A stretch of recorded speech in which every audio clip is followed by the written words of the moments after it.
dos grandes misterios dominan nuestras vidas: el dinero y el amor. ¿Qué es el amor? Es una cuestión que ha sido largamente explorada en libros, en canciones, en películas y en televisión. Pero no se puede decir lo mismo sobre la cuestión de qué es el dinero.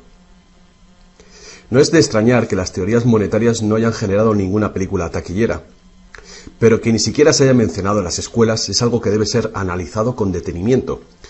Para muchos de nosotros, saber de dónde procede el dinero puede ayudar a afrontar el mito de la creación del dinero y la emisión del papel moneda. Lo que mucha gente cree es que el dinero lo crea el gobierno. Es cierto, pero solo hasta cierto punto. Estos metales y papeles que generalmente asociamos al dinero son, en realidad, creados por una agencia ligada al gobierno federal, llamada la Casa de la Moneda. Pero la mayor parte del dinero no es creado por ella, sino que lo crean en grandes cantidades cada día corporaciones privadas conocidas como bancos. Muchos creen que el dinero que prestan los bancos es el que han dejado en depósito sus clientes. Esto es lo que se cree, pero no es la verdad. En realidad, los bancos crean el dinero que prestan no de sus ganancias ni de los depósitos, sino directamente de la promesa de los prestatarios de devolverlo. La obligación del prestatario en un papel de préstamo incluye que debe pagar lo prestado más un interés. De lo contrario, perderá la casa, el coche o lo que sea. Es un gran compromiso por parte del prestatario. ¿Cuál es el compromiso por su parte del banco? El banco solo inventa dinero que no posee y lo escribe en la cuenta del prestatario. ¿Suena raro? Pero así es. Para demostrar cómo este milagro de la banca moderna llegó a existir, atiende a esta sencilla historia. Es el cuento de los Goldsmith. Hace un tiempo, casi cualquier cosa se utilizaba como dinero. Tan solo tenía que ser portable y suficiente gente tenía que tener fe en que después se podría intercambiar por cosas que todo el mundo valorara, como comida, ropa, ollas, conchas, piedras preciosas, semillas de coco, bonitas piedras e incluso plumas. Todas ellas fueron utilizadas como dinero. El oro y la plata eran atractivas, ligeras y fáciles de llevar, así que algunas culturas se especializaron en trabajar estos materiales. Los trabajadores del oro, los Goldsmith, recuerda este nombre, lo pudieron convertir fácilmente en monedas, estandarizando las unidades de oro en función de su peso y de la pureza, hasta certificarlas. Para proteger su oro, los Goldsmith necesitaban una caja fuerte, y pronto sus vecinos llegaron a su casa para pedirles que les alquilaran un espacio donde guardar su dinero y sus joyas. Al poco, los Goldsmith acabaron alquilando cada estantería de su caja fuerte y cada pequeña cantidad de dinero depositada se convirtió en dinero en sus manos. El tiempo pasó y los Goldsmith hicieron una inteligente observación. Los depositantes raramente volvían a recuperar físicamente su oro, y nunca todos a la vez. Esto se debía a que usaban los cheques de los Goldsmith para comprar en el mercado como si fuera el propio oro. Este dinero de papel era mucho más eficaz que las pesadas monedas, y la cantidad podía ser simplemente escrita en lugar de la laboriosa una por una de las monedas para cada transacción. Mientras tanto, los Goldsmith crearon otro negocio. Prestaban su oro introduciendo un interés. Al tiempo que su papel moneda empezaba a ser aceptado, los prestatarios comenzaron a pedir sus préstamos en forma de estos cheques en lugar del metal. Su industria se expandió mientras más y más gente les pedía guardar su oro, lo que dio a los Goldsmith una idea todavía mejor. Sabía que muy pocos de sus depositantes sacaban su oro alguna vez, así que los Goldsmith pensaron que también podrían escribir más cheques ahora en función de los cheques del oro que habían dejado los depositantes en su cámara, además del oro de los depositantes que guardaban propiamente. Así, con tal de que devolviese el oro a los depositantes que lo desearan recuperar, nadie se daría cuenta del truco. Lo que no se sabe, no se siente. Y los Goldsmith, ahora más banqueros que artesanos, hicieron un mayor negocio del que podrían haber hecho prestando únicamente su propio dinero. Durante años se hicieron un beneficio secreto fabuloso, con los intereses de los depósitos de todos sus vecinos. Pero ahora que se había hecho una prominente figura en el pueblo, se levantaron sospechas de que estaba gastando el dinero de sus depositantes y amenazaron con sacar todo su oro si Goldsmith no explicaba su repentina riqueza. Al contrario de lo que se podría pensar, esto no afectó a su fortuna. A pesar de la duplicidad patente de su truco, su idea funcionó porque los depositantes no perdieron nada de su oro. Estaba seguro en la cámara de Goldsmith. En vez de sacar su oro, los depositantes acordaron que Goldsmith, ahora convertido en su banquero, debía compartir la fortuna que habían contribuido a crear, otorgándoles un interés por su oro. Esto fue el comienzo de la banca. El banquero pagaba un pequeño interés por el depósito del dinero de otra gente que después prestaba a un interés mayor. La diferencia cubría los costes de operación del banquero y su beneficio. La lógica del sistema parecía sencilla y cubría la necesidad de las personas de crédito. Pero esta no es la manera en la que trabaja la banca hoy en día.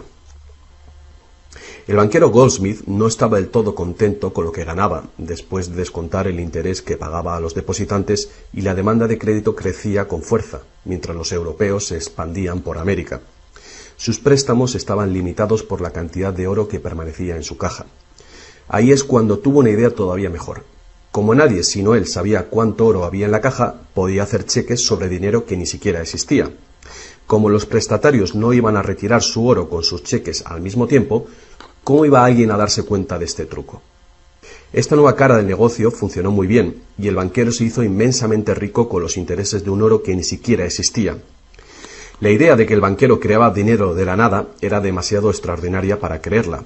Por lo tanto, el fraude no fue descubierto por la gente durante mucho tiempo.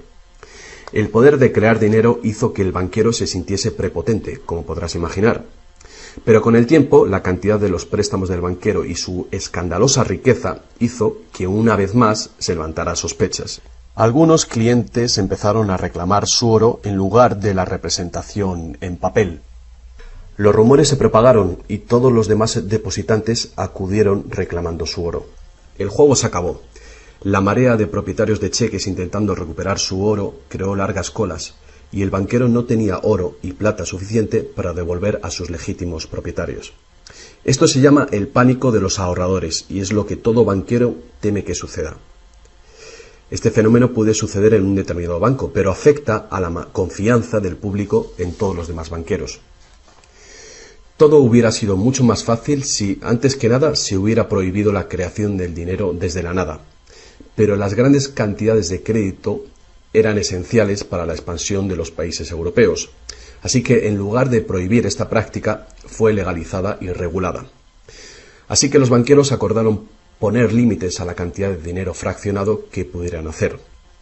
El límite sería mucho mayor que el verdadero valor del oro y plata depositados.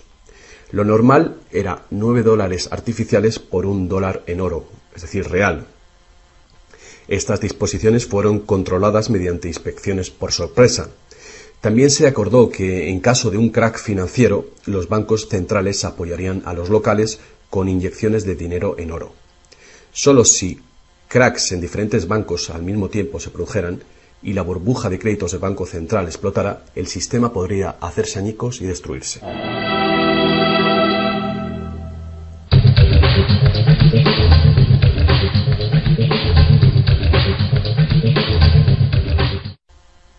A lo largo de los años, el dinero fraccionado y su sistema integrado por un banco central regulador se ha convertido en el sistema bancario dirigente del mundo.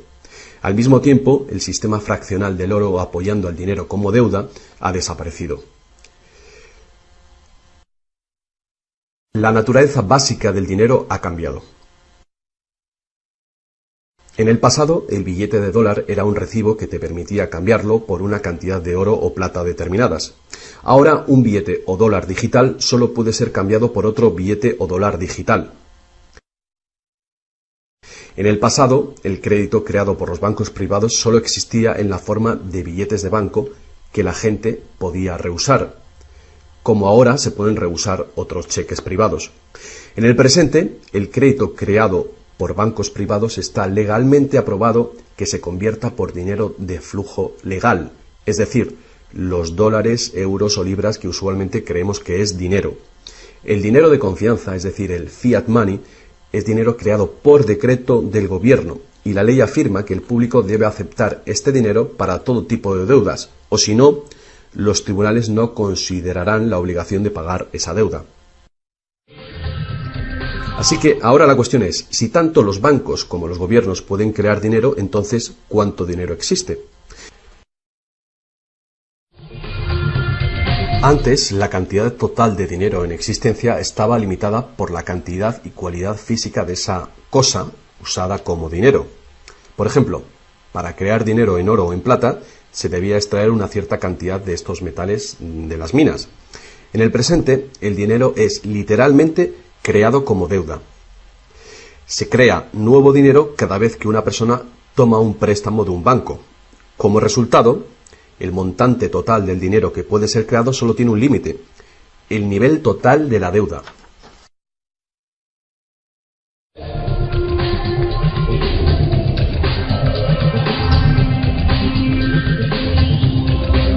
Los gobiernos ponen una disposición adicional para limitar la creación de dinero, imponiendo reglas conocidas como requerimientos fraccionales de la reserva. Son arbitrarias en su misma esencia. Estos requerimientos varían de un país a otro y de un tiempo a otro. En el pasado se obligaba a los bancos a tener al menos $1 en oro por cada $10 creados. Hoy en día, la proporción ya no tiene relación con el dinero actualmente en depósito, sino con el dinero creado a su vez de la deuda creada sobre el dinero en depósito en el banco.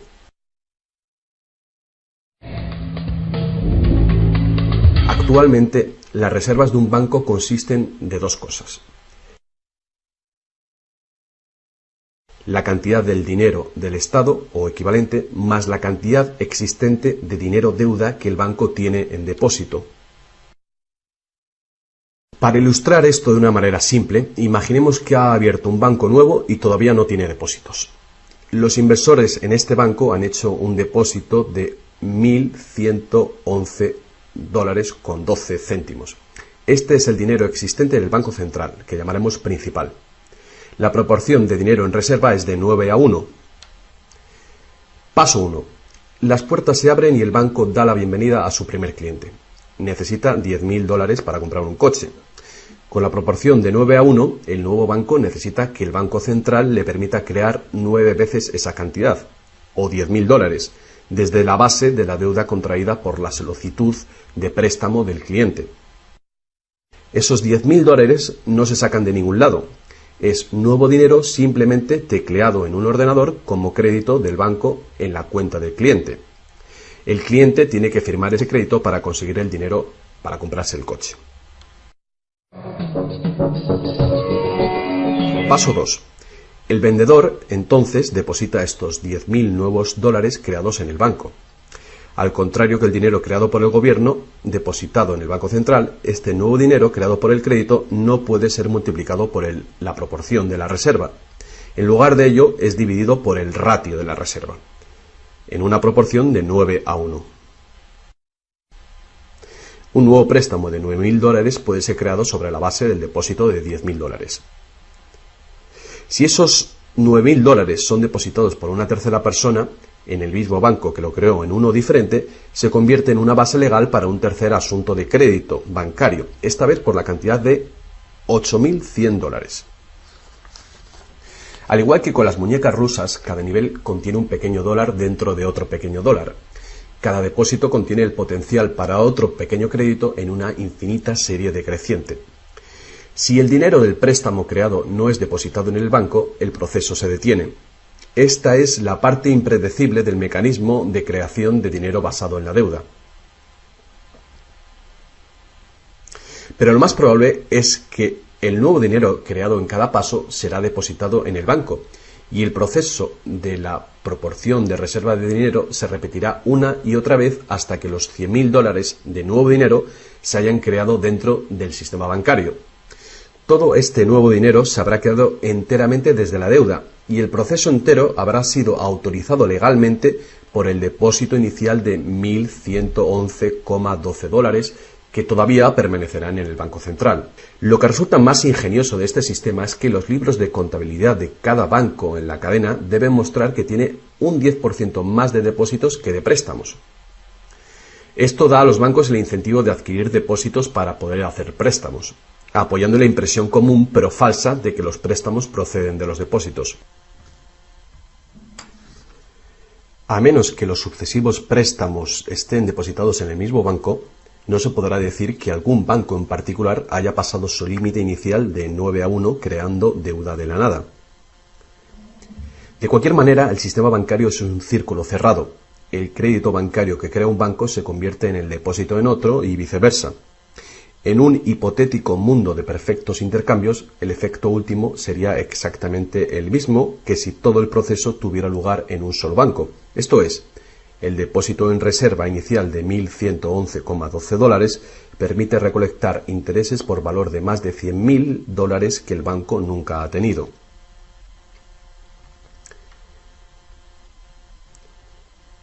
Si esto te resulta extraño, atiende esto.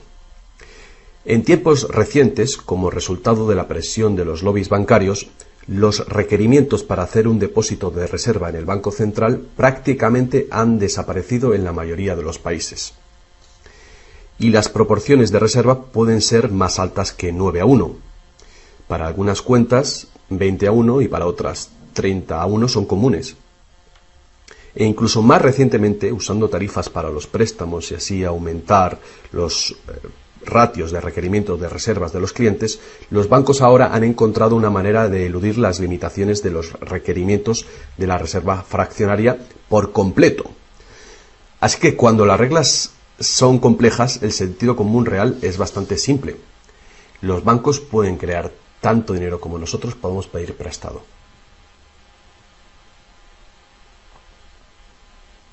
A pesar del interminable proceso de creación de dinero que hemos visto, tan solo alrededor de un 5% es el tipo de dinero creado por la Casa de la Moneda de entre todo el dinero que hay en circulación.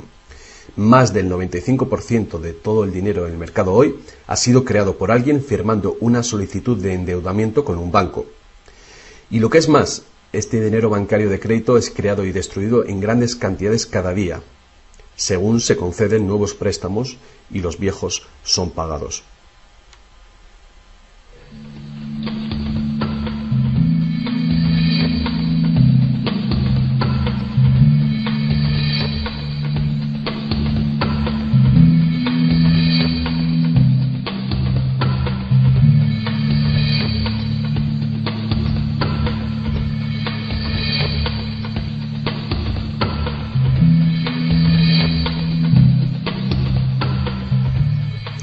Los bancos solo pueden ejecutar este sistema del dinero con la participación activa del gobierno. Primero, porque los gobiernos emiten leyes de divisas para hacer legal la moneda de confianza nacional, el fiat money. Segundo, porque los gobiernos permiten créditos privados para que sean pagados en esta moneda de curso legal. Y tercero, porque los tribunales estatales dan vigor a las deudas. Por último, los gobiernos aprueban regulaciones para proteger el funcionamiento del sistema monetario y su credibilidad ante el público sin hacer nada para contar a la ciudadanía de dónde procede el dinero. La verdad desnuda es que cuando firmamos la solicitud de una hipoteca o de un préstamo, nuestra firma promete un pago avalado por los bienes que daremos si no conseguimos pagarlo. Y estas son las únicas cosas de verdadero valor envueltas en la transacción. Cualquiera que crea que cumpliremos con la obligación la puede considerar como un bien o valor intercambiable o vendible. Es una deuda y por lo tanto una forma de dinero.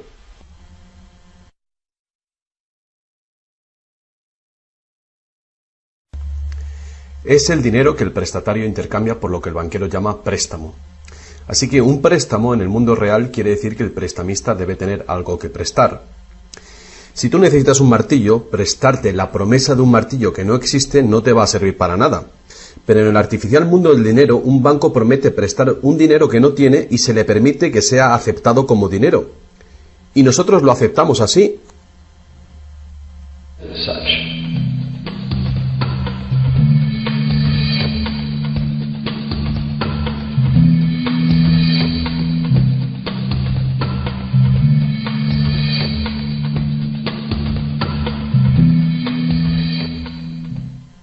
Una vez que el prestatario firma la solicitud de préstamo, el banco lo consigna como una transacción en su ordenador, con unas cuantas claves, escribiendo una deuda del prestatario con el banco. Desde el punto de vista del cliente, se convierte en un préstamo de dinero en su cuenta, porque el gobierno permite que esta deuda del banco con el cliente se convierta en dinero gubernamental de confianza, el fiat money, que todo el mundo tiene que aceptar como dinero. Otra vez, la verdad básica es muy sencilla. Sin el documento que el prestatario firma, el banquero no tendría nada que prestar. ¿Alguna vez te has preguntado cómo todas las instituciones, el gobierno, las corporaciones, los pequeños negocios, las familias, pueden estar todos en deuda al mismo tiempo y por esas cantidades tan astronómicas? ¿Alguna vez te has preguntado cómo puede haber tanto dinero al mismo tiempo para prestar? Bien, ahora ya lo sabes. No lo hay. Los bancos no prestan dinero, simplemente lo crean de las deudas, y esa deuda es potencialmente ilimitada, tanto como la emisión de moneda.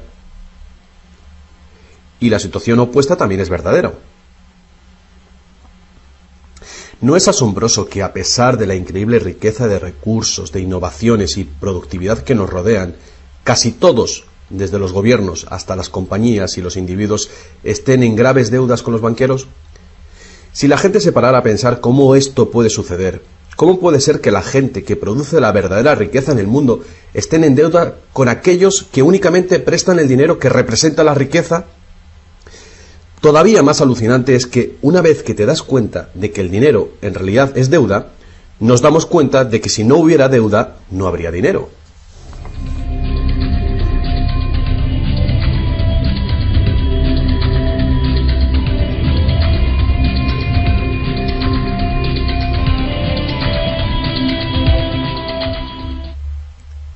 Si esto es nuevo para ti, no eres el único. Mucha gente piensa que si todas las deudas se pagaran, el estado de la economía mejoraría. Es cierto a un nivel individual.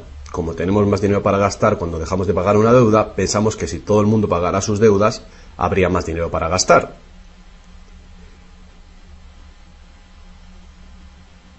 Pero la verdad es justamente la contraria. No habría dinero de ningún tipo. Así es. Somos totalmente dependientes de renovar continuamente el nivel de crédito bancario para que haya dinero en existencia. Sin préstamos no hay dinero, que fue justamente lo que pasó durante la Gran Depresión en Estados Unidos. El suministro de dinero se cortó drásticamente, al tiempo que los suministros de préstamos se cortaban.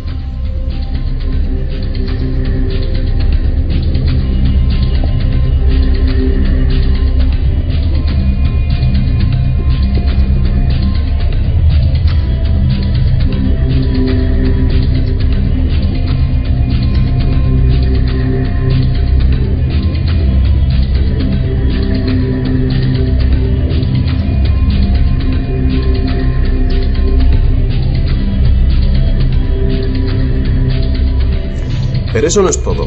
Los bancos solo crean la cantidad del dinero principal. No crean el dinero con el que pagar los intereses. ¿De dónde se supone que viene todo este dinero?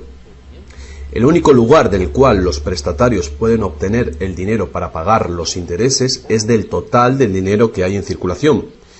Pero resulta que casi todo ese dinero general ha sido creado de la misma manera. Es decir, como crédito bancario que tiene que ser pagado con más dinero de aquel con el que fue creado. Así que por todas partes hay prestatarios en la misma situación, intentando obtener el dinero para pagar tanto el dinero principal como el interés. Desde un fondo original, la piscina, que solo tiene dinero principal, es claramente imposible para cada uno pagar el dinero principal más los intereses, porque el dinero del interés no existe. Esto se puede expresar con una simple ecuación matemática. El gran problema aquí es que en caso de préstamos de largo plazo como hipotecas y deuda pública, el interés total excede mucho al dinero principal. Así que, a menos que un montón de nuevo dinero sea creado para pagar los intereses, es decir, un gran número de nuevas hipotecas, no podrá funcionar la economía. Para mantener una sociedad que funcione, la proporción de cancelaciones de deudas tiene que ser baja. Así que para conseguir esto, más y más dinero deuda tiene que ser creado para satisfacer la demanda de dinero con el fin de servir el interés de la deuda previa. Pero por supuesto, esto hace que el nivel de la deuda sea todavía mayor y que más intereses tengan que ser pagados, resultando en una escalable e imparable espiral de endeudamiento.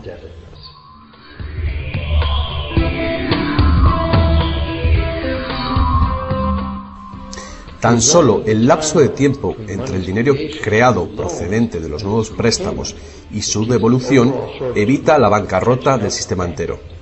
De cualquier manera, el increíble monstruo del crédito que se hace más y más grande necesita que se cree más y más dinero de deuda para alimentar el sistema y cada vez se hace más urgente. ¿Por qué los intereses son tan bajos? ¿Pueden los intereses bajar más? ¿Por qué nos ofrecen insistentemente tarjetas de crédito en el correo? ¿Por qué el gobierno americano gasta más rápido que nunca? ¿Es posible que el sistema colapse por completo y con él el sistema monetario? Las personas racionales deben preguntarse, ¿se puede sostener esto indefinidamente? ¿No es inevitable el colapso?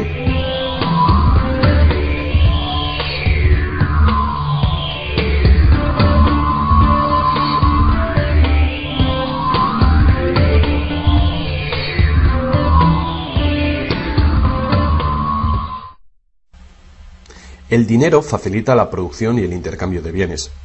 Cuando el suministro de dinero se incrementa, el dinero se convierte progresivamente en menos valioso, a menos que el volumen de intercambios y de suministro de dinero crezcan en la misma proporción. Hasta que nos damos cuenta de esto, cuando escuchamos que la economía crece a un 3% por año, creemos que lo hace en una constante regular, pero no es así.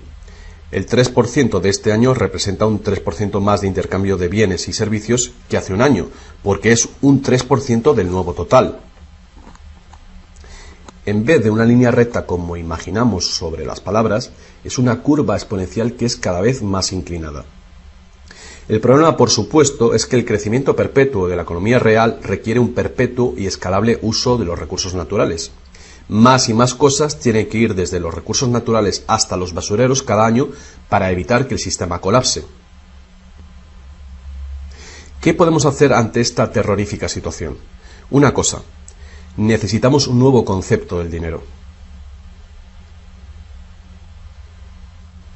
Es tiempo de que más gente se pregunte a sí misma y a sus gobiernos 4 preguntas muy simples. A lo largo del mundo, los gobiernos piden prestado dinero con interés a los bancos privados.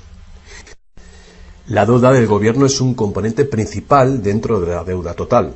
El pago de esos intereses hace que el gobierno tenga que cargar a los ciudadanos con más impuestos.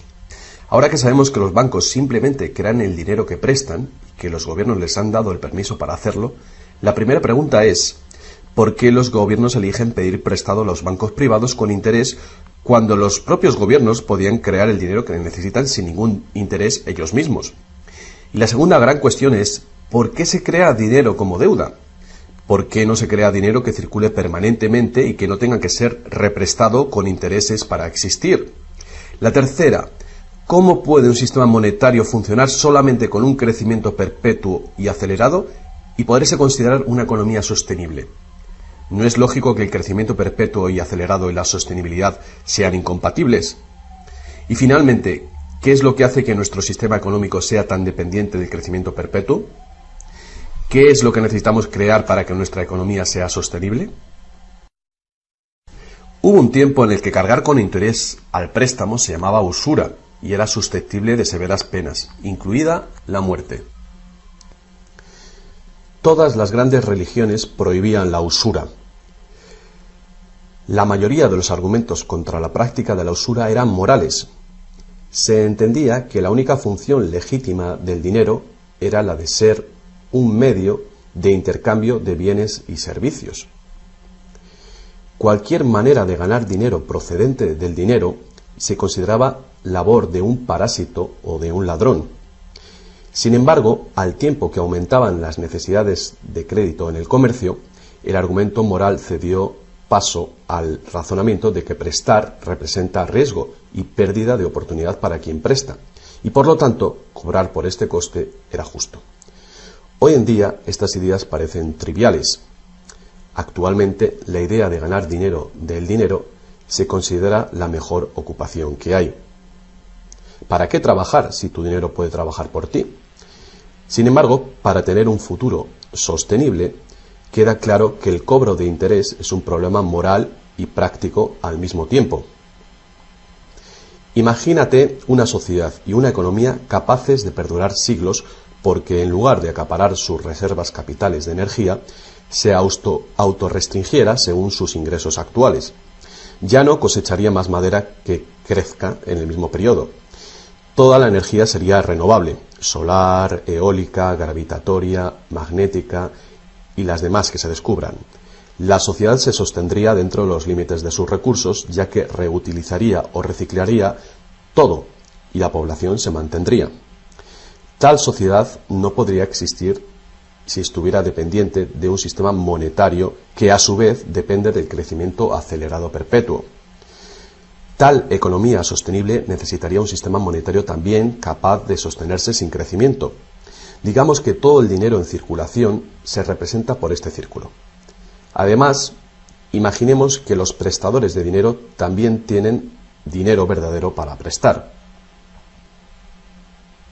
Pero si algunas personas dentro del sistema empiezan a prestar dinero cobrando interés por ello, entonces su parte del suministro total del dinero aumentaría. Y si siguen prestando todo el dinero que se devuelva, cobrando siempre interés por ello, ¿cuál sería el inevitable resultado? Ya sea oro, dinero, confianza o de deuda, no importa, los prestadores de dinero acabarían con todo el dinero. Y después todos pasaríamos a estar en quiebra y ellos acabarían con toda la propiedad real. Solo si los beneficios de prestar dinero con interés fueran equitativamente distribuidos entre la población, se podría resolver este problema.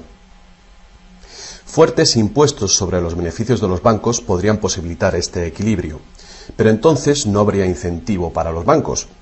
Si fuéramos capaces de liberarnos de la situación actual, podríamos imaginar la banca como un servicio social sin ánimo de lucro. Diseminando sus beneficios a la sociedad como un dividendo universal de los ciudadanos, prestando sin cobrar interés alguno.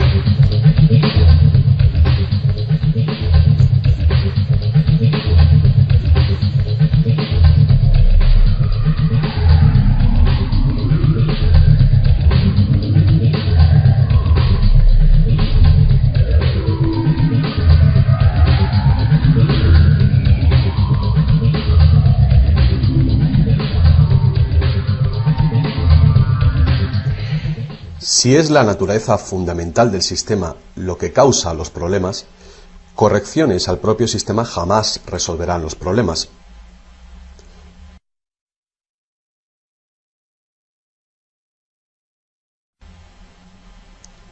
El sistema en sí debe ser reemplazado. Muchos críticos del sistema monetario hacen llamamientos a la vuelta al estándar del oro, insistiendo que el oro tiene una larga historia de confianza.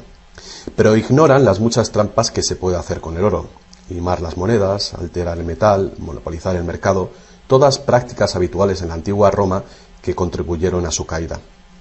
Algunos defienden la plata por ser más abundante que el oro y así más difícil de monopolizar. Muchos dudan de la idea de volver al uso de los metales preciosos en absoluto. Nadie quiere volver a llevar bultos de monedas para ir de compras. Es cierto que el dinero de papel, el plástico, el digital o más probablemente dinero de identidad biométrica tendría el mismo potencial de crear dinero de crédito sin límite, igual que tenemos ahora. Yendo más allá, si el oro fuera nuevamente la única base legal para el dinero, los que no tengamos oro nos quedaríamos sin dinero.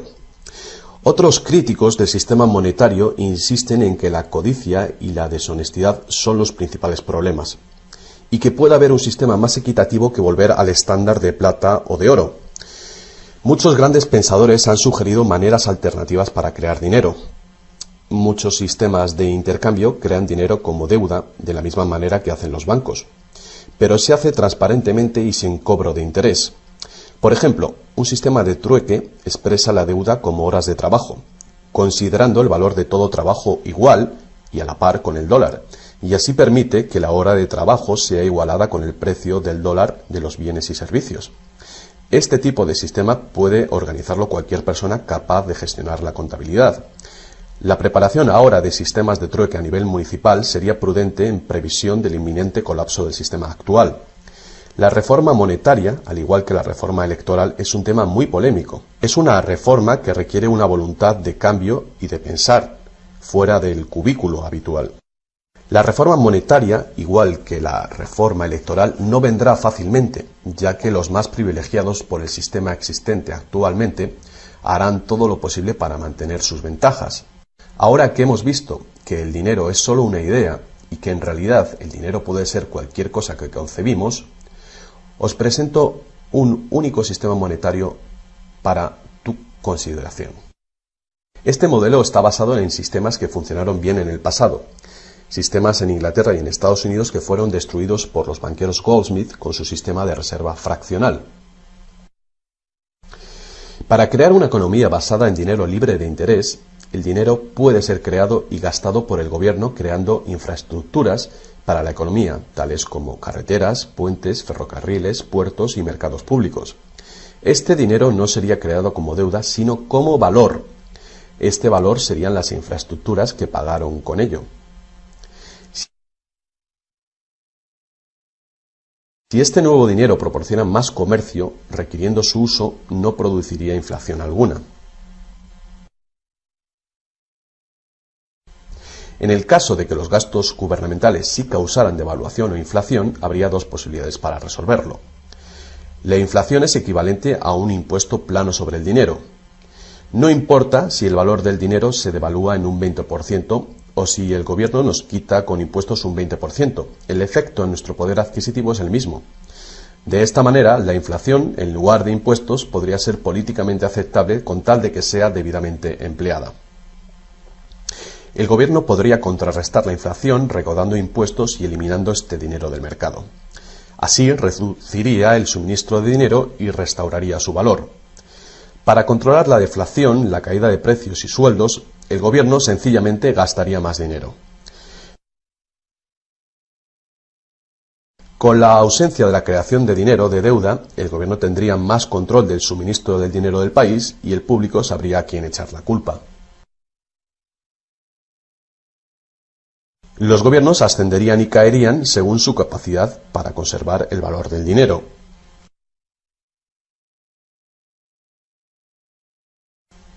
El gobierno dependería de los impuestos como ahora, pero los impuestos llegarían mucho más lejos, ya que ninguna parte de ellos se gastaría en pagar intereses a los banqueros. No podría haber ninguna deuda nacional si el gobierno sencillamente creara el dinero que necesita. Nuestro perpetuo servicio a los bancos pagando la deuda dejaría de existir.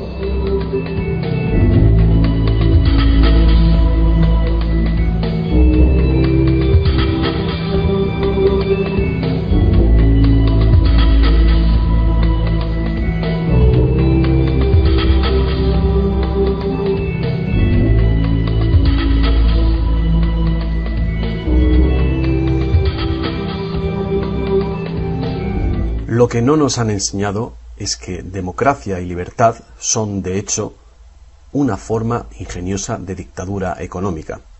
Mientras toda nuestra sociedad dependa de un suministro de crédito bancario para sus necesidades monetarias, los banqueros serán quienes deciden quién tendrá el dinero que se necesita y quién no. And who doesn't.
Poca gente hoy en día sabe que la historia de los Estados Unidos ha sido en su mayor parte la lucha por liberarse de los bancos europeos. Esta lucha llegó a su fin en el año 1913, cuando el presidente Wilson ratificó el Acta de la Reserva Federal, permitiendo así al cártel de banqueros internacionales controlar el dinero de Estados Unidos.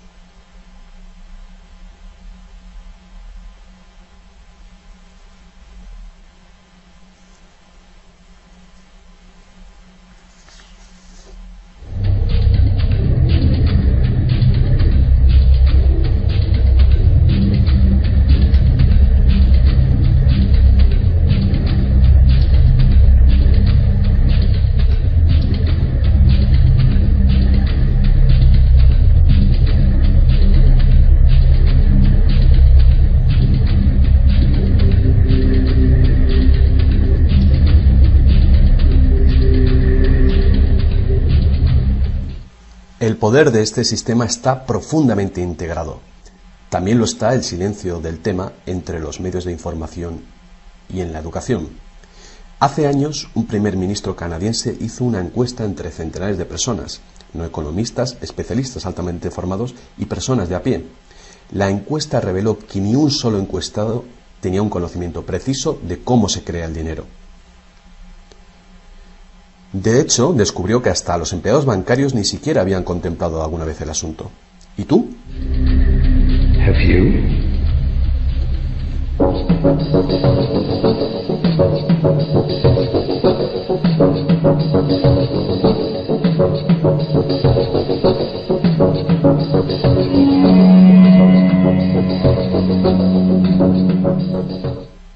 El sistema moderno de dinero como deuda nació hace más de 300 años, cuando un decreto real otorgó al primer Banco de Inglaterra el poder de emitir recibos de oro fraccionales con un modesto porcentaje de 2:1. Este porcentaje fue solo el principio, el primer paso. El sistema ahora es global, crea cantidades de dinero sin límites desde la nada y tiene a casi todos los seres humanos del planeta encadenados a una cadena de deuda que nunca puede ser pagada. ¿Pudo haber ocurrido todo por accidente o es una conspiración? Evidentemente, algo muy gordo se está jugando aquí.